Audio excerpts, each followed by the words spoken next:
பாக்கியும் காரணம் இல்லாமையே சண்டை போடுவாங்க பாண்டியன் குடும்பத்து கூட. இப்போ காரணம் வேற கிடைச்சிருக்கு, குமார சரவணன் நடிச்சிருக்காரு அப்படிங்கிற விஷயம். இதை அவங்க சும்மாவா விட போறாங்க? யோசிக்காம சுடர் வேற அதை எடுத்துட்டு போய் வீட்டில் சொல்லிட்டாங்க. ஆனால் சொல்லும்போது அவங்க கொஞ்சம் கூட சோகமாவோ வருத்தமாவோ சொல்லலை. குமார் செஞ்சது தப்பு, அதனால தான் இப்படி நடந்துச்சு அப்படிங்கிறத அவங்க தெளிவாக தான் சொன்னாங்க. ஆனால் பாக்கியம் இருந்துட்டு அது எப்படி என் வீட்டு மாப்பிள்ளைய அவர் கை நீட்டி அடிக்கலாம் அப்படின்னு கேட்கும்போது, அவரும் இந்த வீட்டு மாப்பிள்ளை தானம்மா அப்படின்னு சுடர் சொல்றாங்க. அது எப்படி அவன் இந்த வீட்டு மாப்பிள்ளை ஆக முடியும்? அவன் என்ன என் பொண்ணு கூட வாழ்ந்துட்டா இருக்கான்? இவங்க பெருந்தன்மையோடு நம்ம வீட்டு பிள்ளைய கல்யாணம் பண்ணிட்டு போயிருக்காங்களேன்னு நான் எவ்வளோ சந்தோஷப்பட்டிருக்கேன் தெரியுமா அப்படின்றாங்க.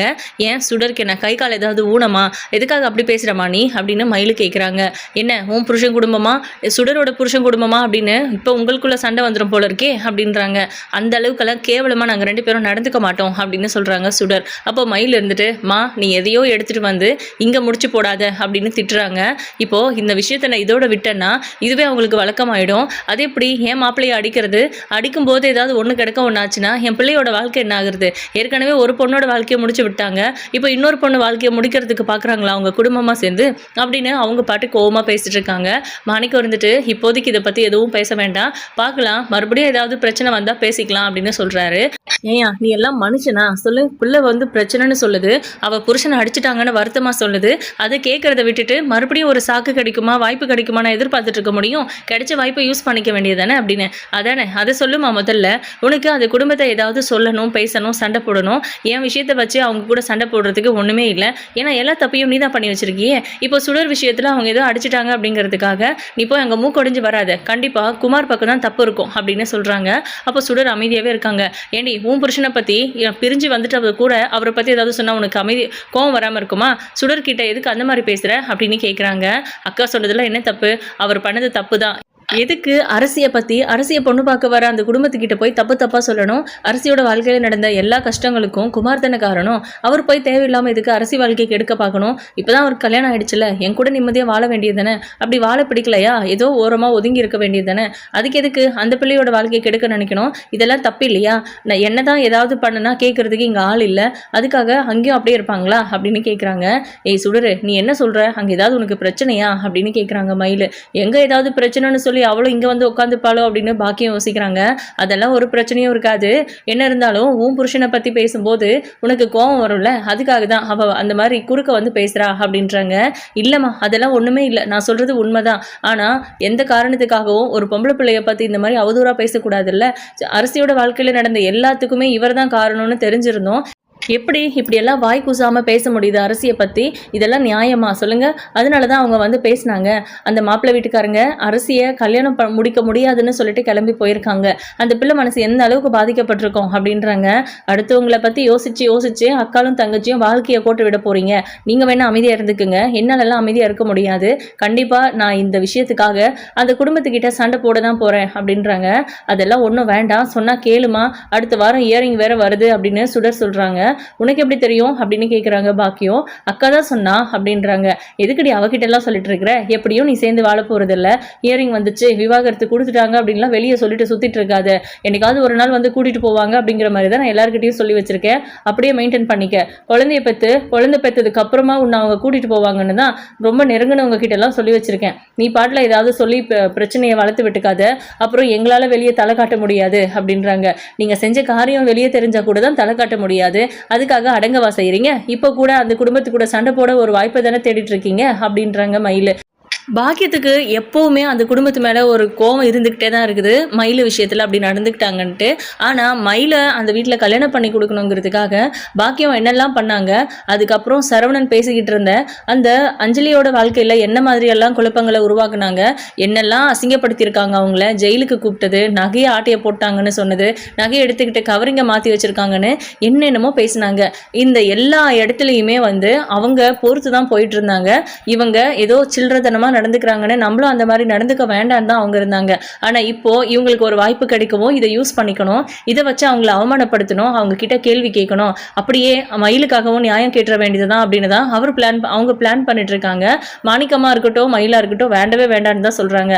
அவங்க உள்ளுக்குள்ள யோசிச்சு வச்சிருக்கிற இந்த விஷயங்கள் எல்லாம் மனசுக்குள்ளேயே வச்சுக்கிட்டு அதெல்லாம் முடியாது, என்ன இருந்தாலும் சுடரோட புருஷனை எதுக்காக அவங்க அடிக்கணும், என்னோட பொண்ணு வாழ்க்கையை கெடுத்த மாதிரி 2வது பிள்ளை வாழ்க்கையும் கெடுக்க பார்த்தீங்களா அப்படின்னு அவங்கள பார்த்து நாக்கு பிடுங்கிக்கிற மாதிரி 4 கேள்வி கேட்டாதான் என் மனசு ஆறும். இப்பவே போறேன் அப்படின்னு சொல்லி கிளம்புறாங்க. அப்போ நம்ம மயிலு தடுத்தாலும் அவங்க கேட்கல.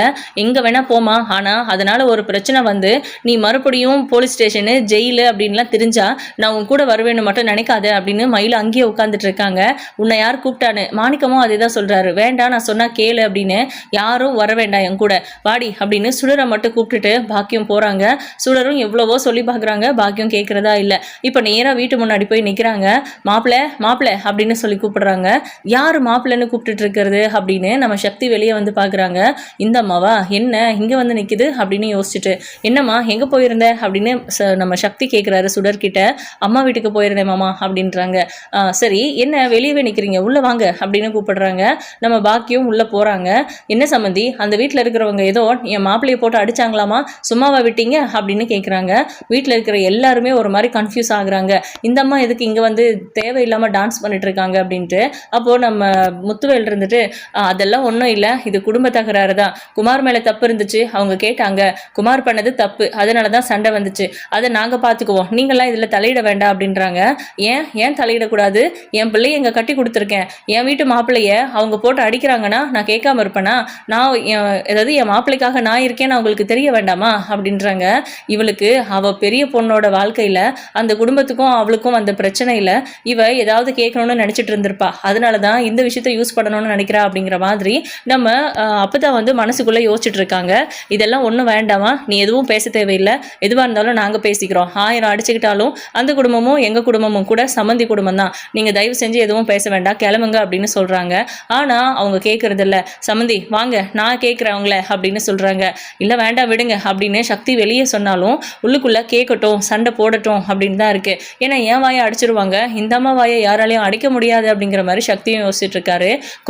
குமாரு அப்படின்னு நம்ம சக்தி நம்ம குமாரை கூப்பிடுறாங்க. அவரும் கீழே வராரு. அத்தை வந்திருக்காங்க பாருடா, வணக்கம் சொல்லு அப்படின்றாங்க. சக்தி வந்து சிக்னல் கொடுக்குறாரு. வணக்கம் அத்தை, வாங்க அத்தை அப்படின்னு அன்பா கூப்பிடுறாரு.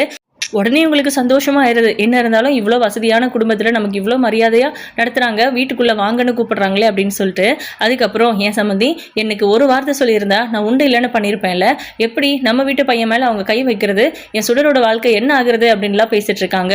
அப்போது நம்ம சக்தி சொல்கிறாரு, விடுங்க அவங்க கிட்ட பேசுறதுனால ஒரு பிரயோஜனமும் இல்லை, அவங்க தான் ஏதோ கூறு கட்டி போய் பண்ணுறாங்கன்னா நம்மளுமா அதை பண்ண முடியும் அப்படின்னு.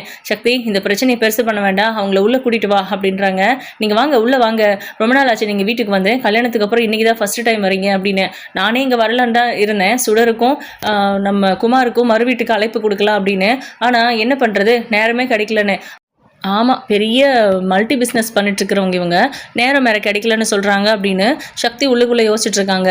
என்ன சம்மந்தி எதுவுமே பேச மாட்டேங்கிறீங்க அப்படின்னு. ஒன்றும் இல்லை, இந்த பிரச்சனையை நானே பேசி முடிச்சிடலான்னு நினச்சேன், எங்கள் வீட்டில் இருக்கிறவங்க தான் என்னை பேச விட மாட்டாங்க. ஆனால் உங்களை மாதிரி குமாருக்கும் கேட்குறதுக்கு ஆள் இருக்காங்க அப்படின்னு தெரிஞ்சாதான் இந்த வீட்டில் இருக்கிறவங்களுக்கும் கொஞ்சம் பயம் வரும், எதிர்த்த வீட்டில் இருக்கிறவங்களுக்கு அதை விட பயம் வரும், உங்களை பார்த்தா தான் எல்லாருக்குமே அள்ள விடுமே அப்படின்றாங்க. உடனே கெத்தாக ஆயிடுச்சு நம்ம பாக்கியத்துக்கு. இப்போவே ஒரு வார்த்தை ஊன்னு சொல்லுங்கள், நான் போய் என்னென்னு கேட்குறேன் அப்படின்றாங்க. கேட்கணும்னு முடிவு பண்ணி வந்துட்டீங்க, குமாருக்காக இல்லாட்டினாலும் உங்கள் பிள்ளைக்காக நீங்கள் கேட்கணும்ல, நீங்கள் கேளுங்க சம்மந்தி அப்படின்றாரு சக்தி. அப்போது முத்துவேல் நம்ம வடிவு மாறி எல்லாருமே கேட்குறாங்க, வேண்டாங்க இந்த பிரச்சனையை பெருசு பண்ண வேண்டாம், குமார் மேலே தான் தப்பு அப்படின்னு. என்ன குமார் மேலே தப்புன்னு சொல்கிறீங்க சம்மந்தி அப்படின்னு பாக்கியம் கேட்குறாங்க. அப்போ தான் மாறி சொல்கிறாங்க, அரசியோட வாழ்க்கையிலையும் குமாரோட வாழ்க்கையிலையும் என்ன நடந்துச்சு அப்படிங்கிறத இந்த ஊருக்கே தெரியும். அப்படி இருக்கும்போது அரசிக்கு ஒரு வரன் வந்தால் அதை அமைதியாக விட வேண்டியது தானே, இவனுக்கு தான் கல்யாணம் ஆயிடுச்சுல, அந்த பிள்ளை கூட வாழ்க்கையை நடத்துறதை விட்டுட்டு எதுக்காக அரசியோட வாழ்க்கையில மூக்க நுழைக்கணும், அந்த பிள்ளைய பத்தி இல்லாததையும் பொல்லாததையும் மாப்பிள்ளை வீட்டுக்காரங்க கிட்ட சொல்லியிருக்காங்க, அதனால பெரிய பிரச்சனை, அவங்க பொண்ணு வேண்டான்னு சொல்லிட்டு போயிருக்காங்க, இதெல்லாம் நல்லாவா இருக்கு அப்படின்றாங்க. ஏன் சம்மந்தி நான் தெரியாம தான் கேட்குறேன், இப்போ எப்படி இந்த பிரச்சனை எல்லாருக்குமே தெரியுமோ அதே போலதான் என் பெரிய பொண்ணு சம்பந்தமா அந்த குடும்பத்தில் என்ன நடந்துச்சுங்கிறது உங்களுக்கு எல்லாருக்குமே தெரியும். நல்லா யோசிச்சு பாருங்க, என் பிள்ளைய என்ன சொல்லி வீட்டை விட்டு துரத்துனாங்க, என் பிள்ளை ஏதோ பொய் சொல்லிட்டாலாமா, பொய் சொல்லி இந்த வீட்டுக்கு மருமகளா வந்துட்டாலாமா, அதை மறைச்சதுனால அவங்களுக்கு அவளுக்கு ரொம்ப அவமானம் ஆயிடுச்சாமா. அப்படி என்ன பொய் சொல்லிட்டா? வேற ஒருத்தனை கல்யாணம் பண்ணிட்டு போய் அதுக்கப்புறம் அதனால ஏதாவது பிரச்சனை வந்து வீட்டுக்கு வந்ததுக்கப்புறம் நாங்கள் கல்யாணம் ஆனதை மறைச்சா கல்யாணம் பண்ணி வச்சோம் அப்படின்னு கேட்குறாங்க. நல்லா கேளுங்க, போய் நல்லா நாக்க பிடிங்கிக்கிற மாதிரி கேளுங்க அப்படின்னு சக்தி சொல்கிறாரு. எல்லாருமே தடுக்க முயற்சி பண்ணுறாங்க. பாக்கியம் கேட்குறதில்ல. அதானே இங்கேருந்து இதெல்லாம் பேசுறதுல என்ன பிரயோஜனம், நான் அங்கே போய் கேட்டுட்டு வரேன் அப்படின்னு பாக்கியம் போகிறாங்க. பின்னாடியே சுடரும் போகிறாங்க. சக்தி குமார் 2 பேரும் அவங்க பின்னாடி போகிறாங்க. இப்போ 4 பேரும் அங்கே போகும்போது கரெக்டாக மயில் வராங்க. மயில் வந்துட்டு, மா தேவையில்லாமல் எதுவும் பிரச்சனை பண்ணிட்டு இருக்காத, நீ வா என் கூட அப்படின்னு கையை பிடிச்சி எடுக்கிறாங்க. விடு மயில், நான் சும்மாலாம் விட மாட்டேன் உன்னை. அவங்க என்ன சொல்லிடி வீட்டை விட்டு துரத்துனாங்க, எந்த பொய்யும் சொல்லாமல் ஹரிச்சந்திர பரம்பரை மாதிரி நீ ஏதோ பொய் சொல்லி இந்த வீட்டுக்கு மருமகளாக வந்துட்டேன்னு பேசினாங்கல்ல. இப்போ அவங்க பிள்ளையோட வாழ்க்கையில் என்ன நடந்துச்சுங்கிறத மாப்பிள்ளை வீட்டுக்காரங்க கிட்ட சொன்னது குமார் நல்லது தானே பண்ணியிருக்காரு, அவரை போய் போட்டு அடிச்சிருக்கிறாங்க. இதெல்லாம் நான் சும்மா விட போகிறதில்ல அப்படின்ட்டு வேகமாக உள்ளே போகிறாங்க. மயில் எவ்வளோ சொல்லியும் கேட்காம அவங்க பாட்டுக்கு தாம் தும்னு குதிக்கிறாங்க. வீட்டில் யாரு, யோ பெரிய மனுஷா அப்படின்லாம் சொல்லிட்டு எல்லாரையும் கூப்பிடுறாங்க. எல்லாரும் கூட்டமாக வந்து நின்றுடுறாங்க.